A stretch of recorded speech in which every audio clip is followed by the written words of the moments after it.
Next வந்து fundamental யூனிட்ஸில் length, mass, time, temperature பற்றி பார்க்க போகிறோம். லென்த்தில் பாருங்கள் 3 டேர்ம். அஸ்ட்ரானமிக்கல் யூனிட், சன்னோடைய சென்டருக்கும் எர்த்தோட சென்டருக்கும் எவ்வளோ டிஸ்டன்ஸ் இருக்குது அதோட வேல்யூ கொடுத்துருக்காங்க. லைட் இயர்னா ஒரு வருஷத்தில் லைட் வேக்கமில் எவ்வளோ தூரம் ட்ராவல் பண்ணணும்னு கொடுத்துருக்காங்க. பார்செக் அப்படின்னா சோலார் சிஸ்டம் போக மற்ற அஸ்ட்ரானமிக்கல் இது பற்றி எல்லாமே கண்டுபிடிக்கிறதுக்காக யூஸ் ஆகுது. இதெல்லாம் ஏன் ரொம்ப முக்கியம் அப்படின்னா, அஸ்ட்ரானமர்ஸ் வந்து சோலார் சிஸ்டமில் மற்ற இடத்துல எது எங்கே இருக்குது, ஒவ்வொன்றுத்துக்கும் எவ்வளோ தூரம் அப்படின்னு கால்குலேட் பண்ணுறதுக்கு இதெல்லாம் ரொம்ப யூஸ்ஃபுல்லாக இருக்கும். பெரிய பெரிய இடத்துல மட்டும் இல்லாமல் கெமிஸ்ட்ரியில் ஆட்டம், மாலிக்யூல், நியூக்ளியர் பார்க்குறோம், அந்த இடத்துல இந்த யூனிட்ஸ் எல்லாமே யூஸ் ஆகும்.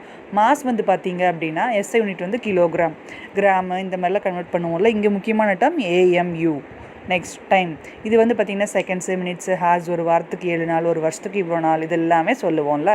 இது எல்லாமே தான் வந்து டைமுக்கு அடியில் வரும். டெம்பரேச்சர்னால் ஒன்று எவ்வளோ சூடாக இருக்குது இல்லை எவ்வளோ கோல்டாக இருக்குது அப்படின்னு சொல்கிறது. எஸ்ஐ யூனிட் வந்து கெல்வின், இது போக டிகிரி செல்சியஸ் அண்ட் ஃபாரன்ஹீட்டில்